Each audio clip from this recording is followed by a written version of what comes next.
All right, well, it's very exciting to be here. I always like to start conversations like this, really just have an understanding of how familiar all of y'all are with Khan Academy. How many of you have used Khan Academy? Oh, okay, good number. Maybe selecting audience. And how many of you have not used Khan Academy, or don't know? Okay, good. So that's why we're all here. Hopefully, I'll have a few converts by the time we leave. Well, for those of you who are familiar with Khan Academy, you might know it's associated with these videos that I started making for my family almost 10 years ago. But what we're going to see, it's much more than just videos. But just to get everyone on the same page, I'll show a little bit of a collection of those videos. Of these interactions are just due to the gravity. This is an age right after Isaac Newton. I'm told the humidity makes it feel hotter. Why is this? Excellent question, LeBron. And you can just see the pleasure he had. Can you determine which light bulb is being switched? Things actually can interbreed, although for these two in particular, it seems like the mechanics would get kind of difficult. I can keep playing around with these numbers and see what kind of colors I can come up with. If this does not blow your mind, then you have no emotion. I'm glad y'all appreciate Euler's identity. So as I mentioned, it's much more than just videos. This is our exercise platform that some of y'all might be familiar with. A student can go, pick what level they want to work on. It'll give them diagnostics based on that. It tries to move them along at their own time and pace. There's a whole series of game mechanics. If they have trouble with something, they can get hints, they can watch the video. And this is all correlated with actually performance in school. So these are the same things that you would learn in school, but here you could learn it at your own time and pace. So this is a snapshot of roughly where Khan Academy is now. We're used in some way, shape, or form in almost every country. Over 33 million registered users. Several billions of exercises have been done. And before I talk more about kind of where we are, where we're going, I'll talk a little bit about how all of this started. And this goes a little bit into the introduction because, at least for me, it's been a bit of a crazy and unexpected journey. My background was in math and computer science. But then I went to business school, and after business school, I ended up becoming an analyst at an investment firm. And I was 1 year out of business school. This was 2004. I was 26 years old. And I had family visiting me from New Orleans, which is where I grew up, and they were visiting me in Boston.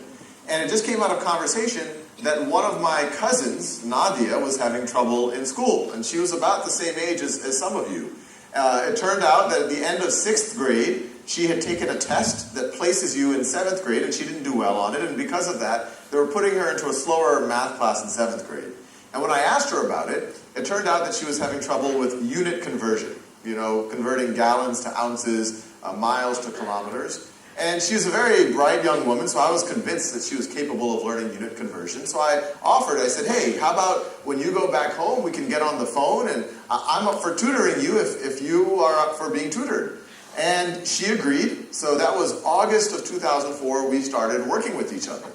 And those first few weeks were frankly difficult. She had convinced herself that she just did not have the math gene, that she was good at other things, but math just wasn't her subject. And so it was hard for me to convince her. But slowly but surely, she got the unit conversion, she got caught up with her class, and so she started to realize, hey, maybe I can learn this. And then she actually got a little bit ahead of her class, and at that point I became what I call a tiger cousin. And I called up her school, and I said, I really think Nadia Rahman should retake that placement exam. They said, who are you? I said, I'm her cousin. And so surprisingly, they let her take it. And so that same Nadia that was in a slower math class, with just 4 or 5 weeks of help, was able to go into an advanced math class.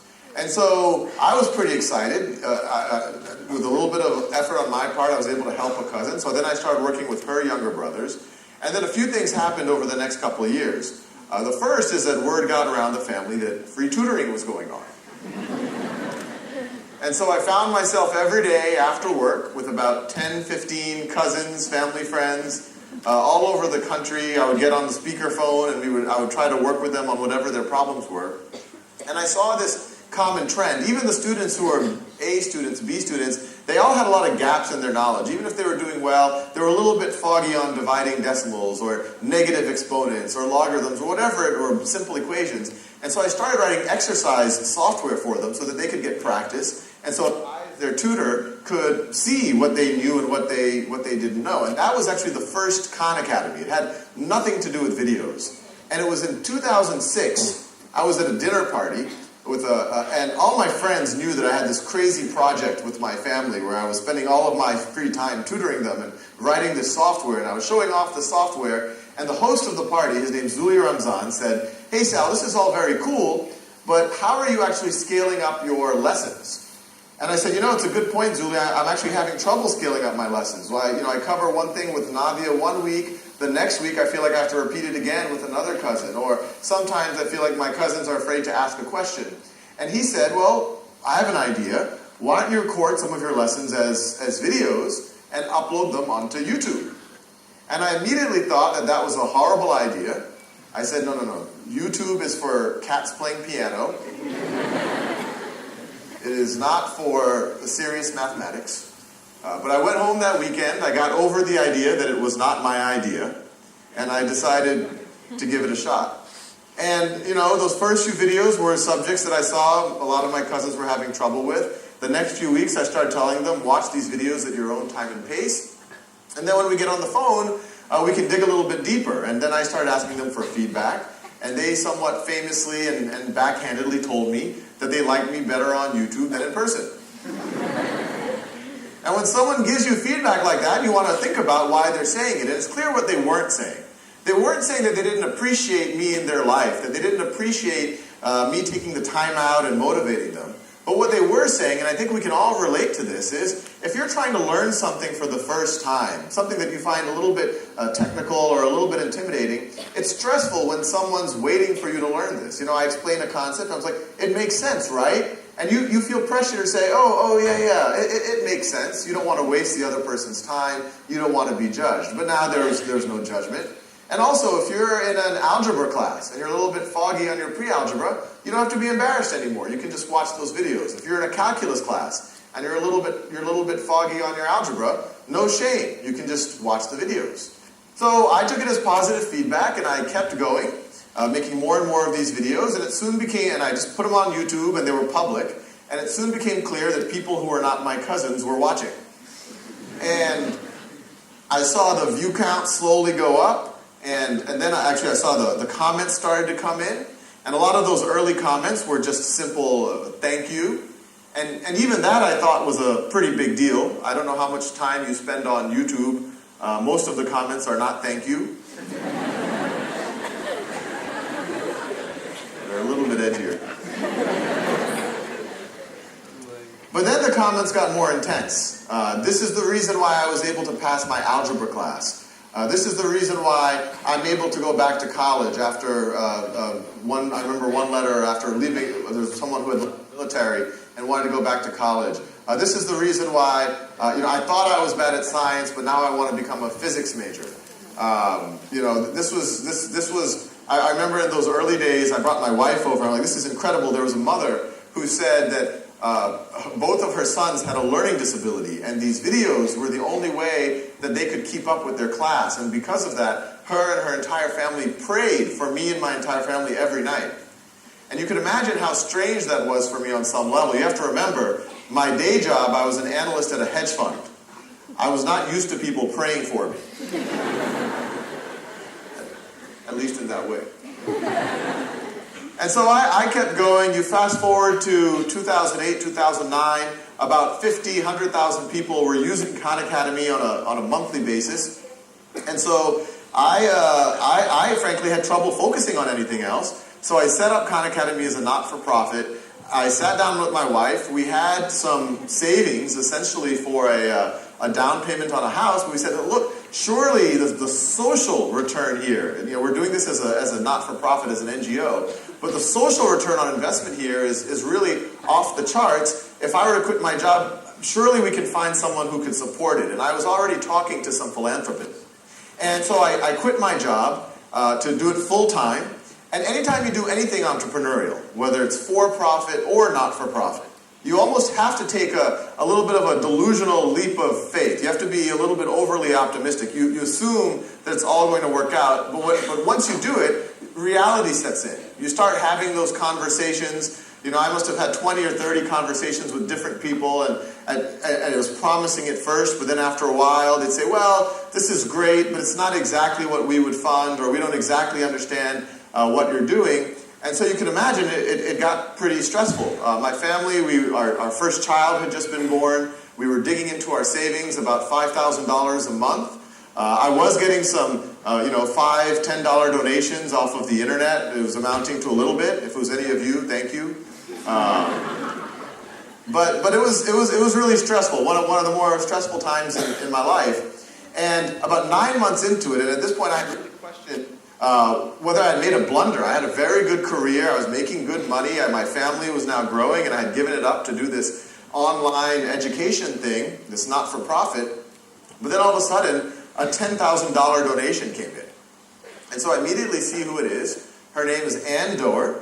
And so I immediately sent her an email. I said, thank you so much for this incredibly generous donation. This is the largest donation that Khan Academy has ever received. If we were a physical school, you would now have a building named after you. And Ann immediately responded back. She says, hey, I'm local. I live in the neighboring town. I use Khan Academy myself. I use it with my children. I'd love to learn more about what you're doing. So it was literally the next week. I'm sitting with Ann. It was actually at an Indian buffet restaurant in downtown Palo Alto. And Ann asks me, well, what's your goal here? And I told her, when you fill out the paperwork, in the U.S. to become an NGO, a charity, you have to fill out paperwork with the Internal Revenue Service on what you're doing. And part of that form says mission, and they give you about a line and a half to articulate your mission. And I said, a free world-class education for anyone, anywhere. And Ann said, well, that's ambitious. How do you see yourself doing that? And I told her, I said, no, this is a mission. I don't plan on just being able to check it off this weekend and then moving on to healthcare or something. But I showed her the screenshots of the software that I had written initially for my cousins. I showed her the viewership of the videos. I told her how I intended to make tools for teachers, how I wanted to create content in all of the major subjects and put it in all of the major languages, ways for students to tutor each other. And Ann says, you've made a surprising amount of progress. I only have one question. How are you supporting yourself? And in as proud of a way as possible, I said, I'm not. And so she kind of processes that, and we part ways. And 10 minutes later, I'm driving into my driveway, and I get a text message from Ann. And it says, you really need to be supporting yourself. I've just wired you $100,000. So that was a good day. And then, frankly, that was the beginning of a whole series of crazier and crazier events. A month later, I was running a summer camp for middle school students. And the whole reason I was doing this is I was this virtual teaching guy, and I never view, and I still don't view, the virtual as somehow a replacement for the physical. I always said, look, if students can get lecture at their own time and pace, if they can get exercises at their own time and pace, and that they can progress at whatever their level is in a personalized way, it frees up the classroom to do other things. The classroom can be freed for having a Socratic dialogue, or for doing games and simulations, or for doing problem solving, or for peer tutoring. And so I was in the middle of one of these sessions with these middle school students. I had 6 of them play a game of Risk, while the other 20 were trading securities based on the outcome of the game of Risk. It's a very good game. You all should play it at some point. And while that was going on, I start getting some text messages from Ann, which you can imagine I now take very seriously. And there were 6 or 7 of them, and they were hard to read. They were kind of it wasn't clear what order they came in, but they read along the lines of, I'm at the Aspen Ideas Festival. It's a big conference. This is Ann talking. I'm in the main pavilion, thousands of room, and Bill Gates on stage, last 5 minutes talking about Khan Academy. So I didn't know what she was talking about, so I immediately boot the nearest 7th grader off of a computer, and I start for some evidence of this event that Ann is talking about. And after about 5 minutes, I actually found the video footage, and this is what I saw. There's a new website that I've just been using my kids recently called Khan Academy, K-H-A-N. There's one guy doing some unbelievable 15-minute tutorials. You know, my favorite vignette is that guy, Salman. He was a hedge fund guy, making lots of money, and he quit to do these little web videos. And so we've moved, I'd say, about 160 IQ points from the hedge fund category into the teaching many people in a leveraged way category. So, you know, that was a good day. So you can imagine what was going on in my head.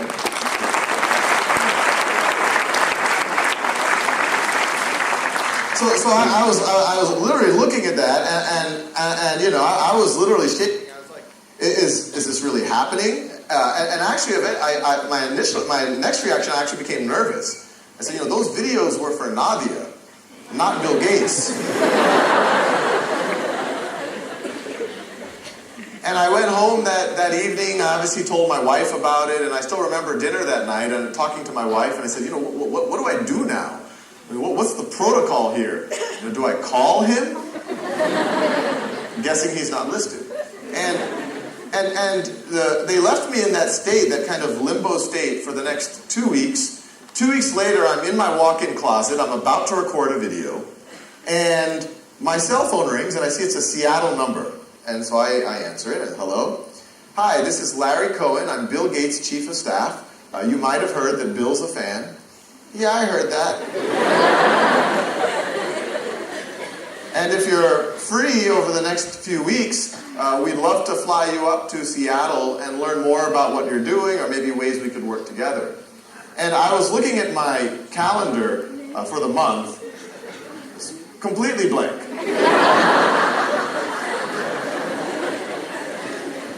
So I said, yeah, you know, maybe next Wednesday. I got to do some laundry, cut my nails, but I think I can meet Bill Gates.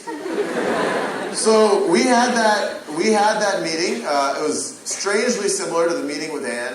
At around that exact same time, some folks from Google is based in the same town that I live in, Mountain View, California. They reached out, and they said a lot of the senior team at Google was using Khan Academy not only with their own children, but themselves. We had a whole series of videos about finance and the financial crisis that many of the executives were even using. And they said, what would you do with more resources? And I explained the same thing. I would translate it into the world's languages. I would create all of these tools. And so it all came together between the Gates Foundation, Google, and since then others, to turn Khan Academy into a real organization, get office space, start hiring up a team. And what we immediately started investing in was that exercise platform. And you know, you saw some of those early screenshots with the different exercises. And for any skill type, you can get as many of those as you need. And some of y'all have already used it sounds like. And you can get the hints, and you can get the videos. And it's all free. We're not for profit. This will always be free. But what we point out, it is not the way that a traditional school is architected. In a traditional school model, the ones we've all been part of, we group students together by age, and then we move them together at the same pace. And what typically happens is we get a lecture in the class. We go do some homework. Next day, review homework, lecture homework, lecture homework. That'll continue for about maybe 2 or 3 weeks, and then we get an exam.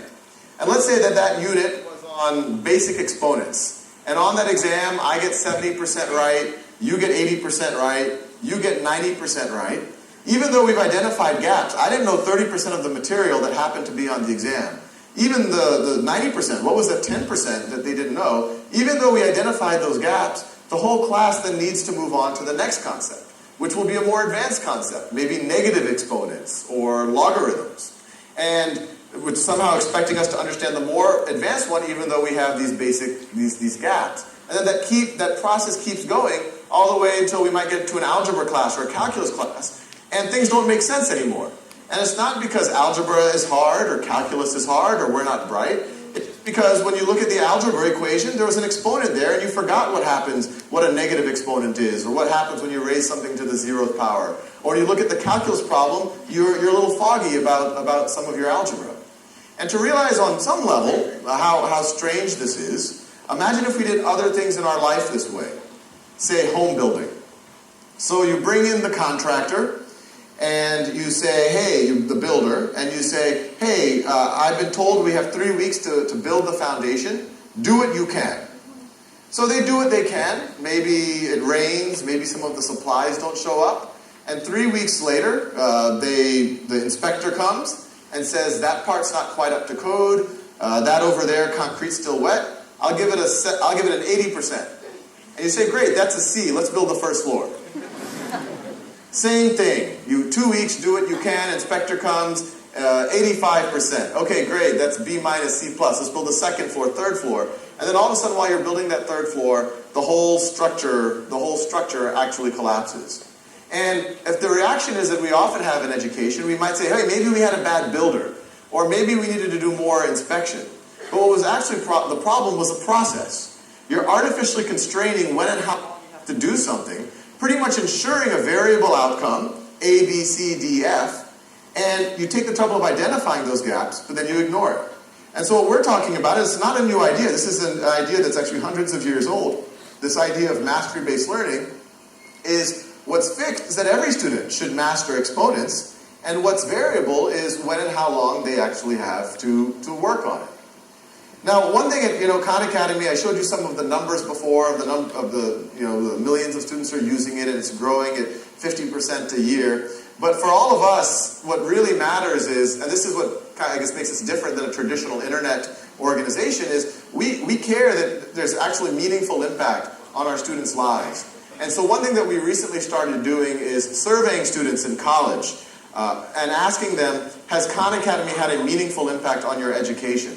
And we were hoping, and we did some of these first surveys at some top U.S. universities, places like Stanford and Harvard, and we were hoping that maybe 5 or 10% would say yes. But it turned out that 60% said that Khan Academy has had a meaningful impact on their lives. And when we read that, we said, okay, but maybe this is just for the students who have resources, who have access, who come from families who put emphasis on education. But then we looked even closer. Of the students who were the first in their family to go to college, 64% said Khan Academy has had a meaningful impact on their lives. And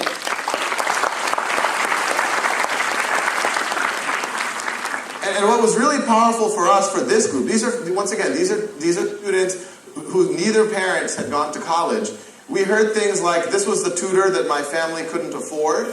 We heard things like, my school did not offer the types of advanced, rigorous courses that I needed to prepare for a place like a Harvard or a Stanford. And Khan Academy was able to prepare me. And we heard that a lot of them continued to use Khan Academy even when they went to these types of universities.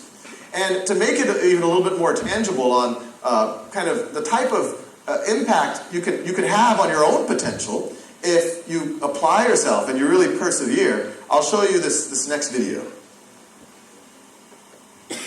So I actually dropped out of high school twice, both during my freshman year. And when I eventually came back, I was put in sort of lower level math and science classes because I was so behind. Then I discovered Khan Academy, and I was able to skip 2 years worth of math just through using the site.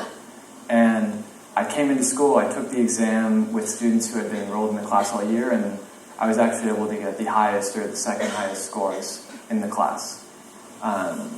So for me, Khan Academy really changed the trajectory of my entire life. Because without it, I don't think I ever really would have been inspired to learn and to love math and to love science. I ended up graduating as a valedictorian and going on to Princeton, where I'm now a computer science major, and I'm absolutely passionate about learning, about computers, about math, about science. And without Khan Academy, I don't think that these things would really matter to me the way that they do today.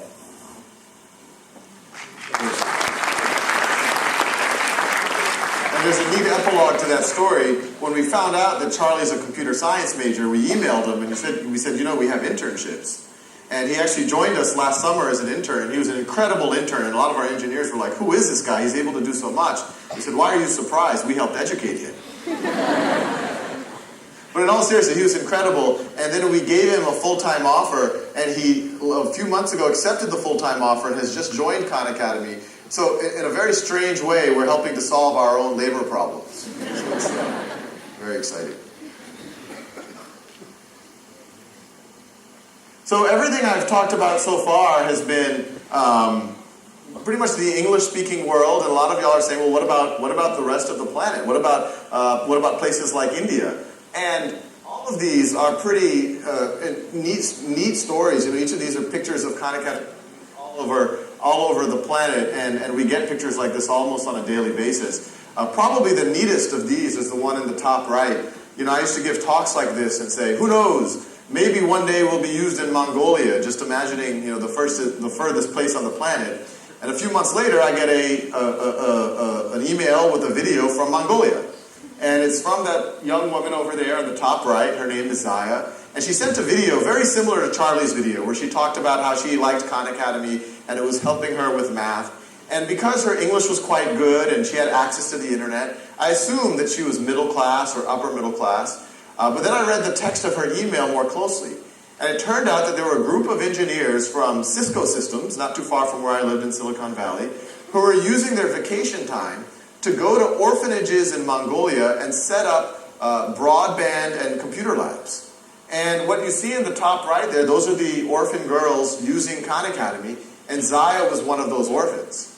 And that by itself was pretty incredible, but what's been neater than that, and very similar to Charlie's story, is that since then Zaya has gone on to become one of the top contributors to Khan Academy in the Mongolian language. So once again, it's come full circle. So as you can imagine, our mission is a free world-class education for anyone, anywhere. So we're very serious about everything that we do. We want to make it available in all of the world's major languages. Not just the videos, the exercises, the teacher tools, figure out ways to work with different schools, NGOs all over the planet. These are some of the sites that we already have up. We have Brazilian Portuguese, we have Spanish, Turkish, French, and the reason why we're here in India is to launch Hindi and soon other major languages in India. And just to get a feel of what at least the videos look like in other languages, I'll show you this next video. Me comí 2 cuartos de pizza. L'hypoténuse commune, ok. 7, 13, 15. और मैं इस हाथ से इस block को धकेलने की कोशिश कर रहा हूँ इस डायरेक्शन में. توجد قطعتين من معدن النحاس والزنك. في أور بتوان 2 ساعات تقريبا. aqui a הנקודה שבה שוק הסיום של הזווית חותכת את מעגל היחידה. ili muweze kuelewa na kuweza On altı bölü 16 1'e eşittir. Muitas e muitas outras coisas importantes. Isaiah from Mongolia, your videos are so interesting and funny. Make more lessons.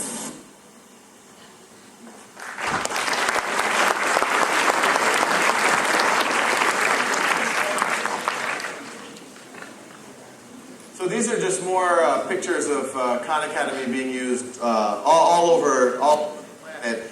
And you know what I tell everyone, and to be clear, Khan Academy is much more than just me now. We have nearly 100 full-time employees in California. We're building out a team that Sandeep is leading here in New Delhi. We have hundreds of people who've helped us develop content, vet content. We obviously have financial supporters, big and small. We are philanthropically supported. We've had thousands of people who've helped us subtitle and translate videos. And what we tell all of them is it feels like we're at a special time in history. And to give it a little bit of context, I'll give you a thought experiment. If you were to go back in time about 400 years to Western Europe, which even then was one of the more literate parts of the planet, you would see that about 15% of the population knew how to read. And I suspect that if you ask someone who did know how to read, say a member of the clergy, what percentage of the population do you think is even capable of reading if you had a great education system?